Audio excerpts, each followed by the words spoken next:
Iya, jadi kalau kita bicarakan kasus lobster ini adalah saya kira yang terakhir lah ya, karena sistem kepartaian sekarang rekrutmennya itu terbatas, ya kan? Iya. Kita lihat bahwa di Kalimantan Timur ada bupati ketangkep, istrinya kena, karena istrinya ketua DPRD. Iya. Yang sekarang menteri lobster ketangkep.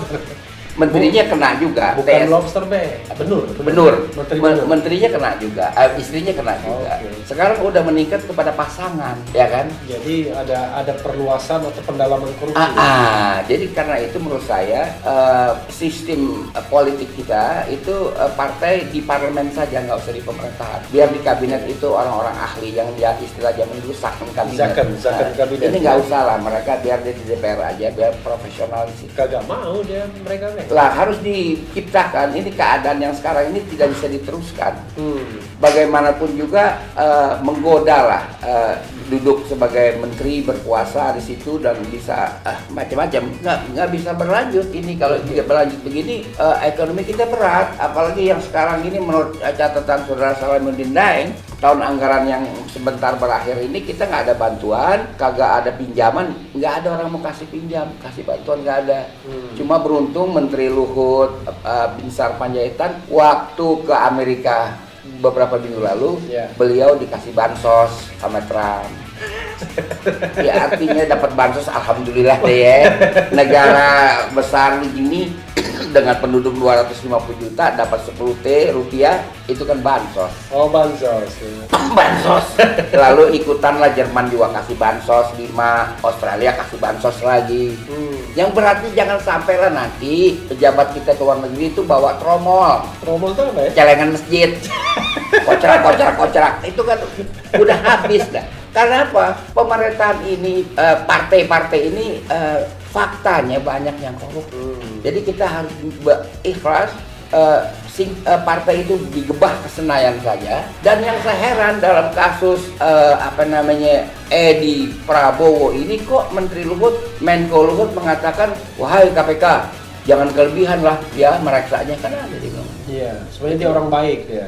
Ya saya nggak tahu kok bisa orang luar ngomong begitu, kan itu hak KPK. Orang baik gimana? Lagian orang baik gimana? Kok itu dia. Jadi kan itu hak KPK, kewenangan KPK, kewenangan penyidik. Kenapa Menko bisa ngomong begitu? Itu yang saya heran. Jadi ini udah kita miskin sebagai sebuah negara, duitnya di korap. Dan ini bahkan akan ada lagi kasus-kasus lain lagi yang juga menyangkut partai. Jangan salah. Tapi begini kalau kita bicara tentang kasus korupsi ini, kok ada kesan tidak ada yang namanya kemarahan publik. Oh, marah. Biasa aja rasanya. Oh, ya Anda kontrol medsos dong. Marah. Ya tapi kan medsos kan elit. Tapi nggak ada kemarahan publik, orang turun ke jalan, minta perbaiki negara ini, minta itu. Biasa aja. Kalau turun ke jalan, ingat protokol COVID.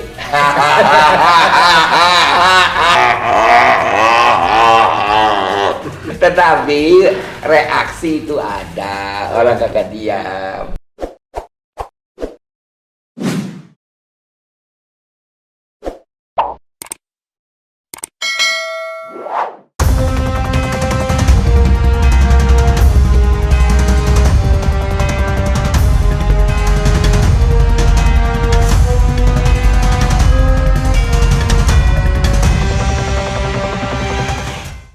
Ini puncak dari kehancuran sistem kepartaian menurut saya. Oke. Karena hampir rata partai-partai yang mempunyai kursi di DPR itu terlibat dalam persoalan corruption. Nah ini membawa kita. Nggak ada yang tidak korupsi ya? Kayaknya ya. Iya semua ada sih. Iya semua ada. Coba kita lihat tuh. PDIP pernah. Ada. Golkar apalagi pernah. Iya. Kemudian Gerindra sekarang pernah. Nasdem pernah dulu sekjennya kan? Iya. Reo Patris Kapela kan? Kemudian Demokrat apalagi? Iya, Anas. Kemudian PKB? Iya. Siapa PKB? PKB lupa tapi kayaknya ada gitu. Lupa kayaknya ada ya. P3 ada. P3 ada. Kemudian PKS ada. PAN kayaknya ada. PAN kayaknya. Oh ada dulu Yang PAN. gubernur apa? Iya. PAN, PKS ada. Iya. Ya memang nggak ada lagi yang nggak ada ya. Iya, jadi kalau kita bicarakan kasus lobster ini adalah saya kira yang terakhir lah ya. Karena sistem kepartaian sekarang rekrutmennya itu terbatas. ya kan? Ya. Kita lihat bahwa di Kalimantan Timur ada bupati ketangkep, istrinya kena. Karena istrinya ketua DPRD. Ya. Kan? Yang sekarang menteri lobster ketangkep, menterinya kena juga. Bukan lobster benur. Menterinya kena juga, istrinya kena juga. Okay. Sekarang udah meningkat kepada pasangan, ya kan? Jadi ada perluasan atau pendalaman korupsi. Jadi karena itu menurut saya sistem politik kita itu partai di parlemen saja, nggak usah di pemerintahan. Biar di kabinet itu orang-orang ahli yang dia istilah zaman dulu second kabinet. Second kabinet. Ini nggak usah lah, mereka biar dia di DPR aja, biar profesional di situ. Kagak mau dia mereka Lah harus diciptakan, ini keadaan yang sekarang ini tidak bisa diteruskan. Bagaimanapun juga menggoda lah duduk sebagai menteri berkuasa di situ dan bisa macam-macam. Tapi coba kita lihat sejarahnya, menteri-menteri yang dicokok karena korupsi, orang partai semua sih memang. Andi Malarangeng, Idrus Marham, Jero Wacik, kemudian siapa lagi sekarang? Edi Prabowo. Okay. Nah itu kalau itu nggak bisa berkelanjutan. Di MK juga begitu, Akil Muhtar. Di Mahkamah Konstitusi. Nggak bisa berlanjut ini kalau berlanjut begini, ekonomi kita berat, apalagi yang sekarang ini menurut catatan Saudara Salamuddin Daeng, tahun anggaran yang sebentar berakhir ini kita nggak ada bantuan, kagak ada pinjaman, nggak ada orang mau kasih pinjam, kasih bantuan nggak ada. Cuma beruntung Menteri Luhut Binsar Panjaitan waktu ke Amerika beberapa minggu lalu, beliau dikasih bansos sama Trump. Ya artinya dapat bansos, alhamdulillah deh ya. Negara besar begini dengan penduduk 250 juta dapat 10 T rupiah, itu kan bansos. Oh, bansos. Bansos. Lalu ikutanlah Jerman juga kasih bansos 5, Australia kasih bansos lagi. Yang beratnya jangan sampai lah nanti pejabat kita ke luar negeri itu bawa tromol. Tromol itu apa ya? Celengan masjid. Kocerak. Itu kan udah habis dah. Karena apa? Pemerintahan ini, partai-partai ini faktanya banyak yang korup. Jadi kita harus ikhlas. Partai itu digebah ke Senayan saja, ya kan? Lalu kabinet dia orang-orang yang ahli. Digebah itu dia apa ya? Digebah, diusir. Oh, diusir. Itu bahasa apa itu? Bahasa Jakarta. Oh, bahasa Jakarta digebah. Iya, digebah aja dia ke situ. Okay. Itu kita menarik pelajaran ini karena kita mau ngomongin juga percuma. Udah ada OTT berkali-kali masih juga dilakukan. Ya kan? Dan yang saya heran dalam kasus Edi Prabowo ini kok Menteri Luhut, Menko Luhut mengatakan, wahai KPK, jangan kelebihan lah ya meraksanya, karena ada di bilang. Iya, sebenarnya dia orang baik dia.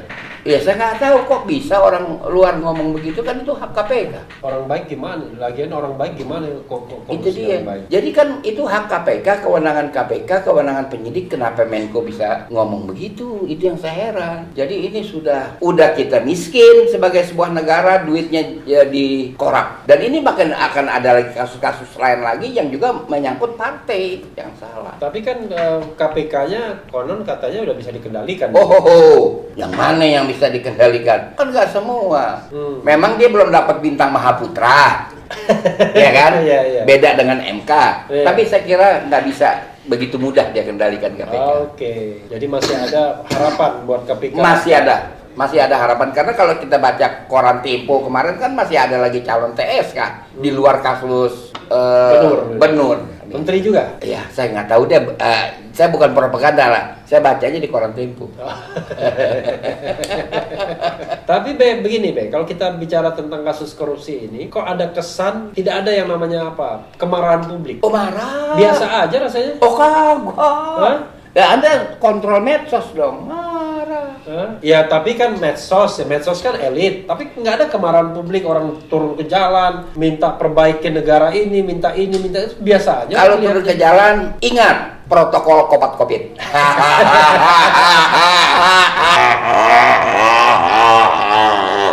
Tetapi reaksi itu ada, orang kagak diam. Ya, tapi tidak segila misalnya ya. Habib Rizik datang pulang dari ini, orang rame datang. Tapi ini biasa aja. Begini, Saya mendengar kabar partai di mana TSK Menteri Urusan Benur ini terlibat, itu partai kan mencalon pilkada nih, yang tanggal 9 nyoblos. Iya. Saya dengar bahwa ada gangguan rating akibat kasus ini. Gangguan rating untuk pilkada? Iya.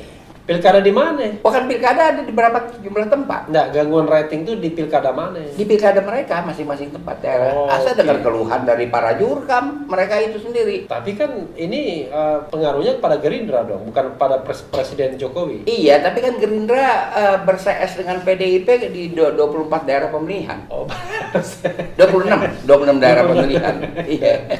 Jadi termasuk di Medan. Kayaknya begitulah ya. Terjadi bukan kayaknya begitu, iya. Iya, makanya jadi di Medan itu calon wali kotanya mantu Jokowi. Calon wakil wali kotanya kader Gerindra. Iya, jadi Gerindra. PDI dengan Gerindra kan berporos. Iya. Karena Edi Prabowo ini orang Gerindra, maka saya mendapat informasi bahwa rating mereka calon-calon itu mengalami kemerosotan. Jadi ada dong reaksi orang, bukan kagak ada. Tapi nggak gede, nggak besar. Oh, sampai bilang. Atau gini, Bek, kalau kita mau bicara ya, sebagai contoh misal ya, itu partai politik seperti Golkar misalnya. Iya. Oh iya, ada yang lebih gila lagi, Setia Novanto kan? Iya. Kemarin Setia Novanto, ketua umumnya, lalu sekjennya kena juga 2 kasus. Idrus Marham. Tapi buktinya Golkar tetap nomor 2 kursinya. Oke, Refli Harun, Anda jangan lupa pemilu Pilpres Amerika kan bermasalah juga. Kenapa dengan Pilpres Amerika? Kan bermasalah, kan adegan-adegan cukup rame. Jadi kalau kita bicara Pilpres, apakah itu masih bisa dipertahankan? Election itu masih bisa dipertahankan? Itu kan sekarang question mark. Oke. Nah, saya bicara pileg tadi ya. Iya. Jadi question mark-nya adalah emang Babe tidak mau ada pemilihan langsung lagi? Wah, pahaman saya beda dengan Pak Refli Harun. Saya berpaham kembali ke Undang-Undang 45. Weh, Undang-Undang Dasar 45 kan pemilihan yang juga. Asli, enggak, yang dipilih itu sama dengan Amerika memilih pemilih kan gitu kan. I know. Maksudnya kan tadi kan saya bilang Golkar. Golkar walaupun kena kasus korupsi, ya kan? Tetap aja kok bisa menang. Oh iya, yang namanya Setia Novanto kita tahu. Iya. Idrus Marham, tapi tetap nomor 2 kursinya. Iya. Artinya kan tidak ada punishment dari masyarakat. Nggak ada punishment. Jadi kita beginilah saya mengatakan kelembagaan election dan bagaimana penyelenggaraan election itu, jangankan di Indonesia, di Amerika pun menjadi pertanyaan. Itu maksud saya. Jadi bisa menang orang, bisa menang berkali-kali. Oke, artinya faktornya tidak hanya itu ya. Iya. I know, luar biasa.